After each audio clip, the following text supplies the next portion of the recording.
Keliaujam toliau ir kita korta, tai teisingumas, pažymėta skaičiumi 11. Ir ši korta simbolizuoja įstatymus, sąžiningumą, atsakomybę ir padarytų sprendimų pasekmes. Kortoje dažnai matome moterį, kuri rankose laiko svarstyklės ir kalaviją. Tai pusiausvyra ir aiškumas. Ji moko priimti sprendimus sąmoningai ir nepasiklysti emocijose.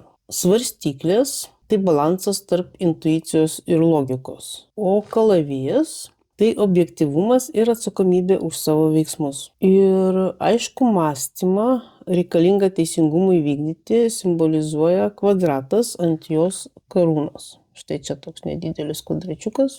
Ir teisingumas kviečia žiūrėti tiesai į akis ir prisiimti atsakomybę už savo poelgius bei sprendimus. Iš esmės korta kalba apie tai, kad sprendimai, kuriuos priimame šiandien, turės ilgalaikės pasekmes tiek jums, tiek jūs supantiems. Ir šita korta, be viso to, kad kalba apie sąžiningumą, atsakomybę ir padarytų sprendimų pasekmes, bet ir tai, kad kažkuriai jūsų gyvenimo situacijai galbūt reikia daugiau jūsų dėmesio. Kitaip tariant, užteks tempti gumą, nes dabar reikia padaryti rimtus sprendimus ir visiškai nesvarbu, ar tai liečia darbą, santykius ar kitus gyvenimo aspektus, bet sprendimą reikia padaryti jau dabar, nes pagal viską labai ilgai atidėliojate.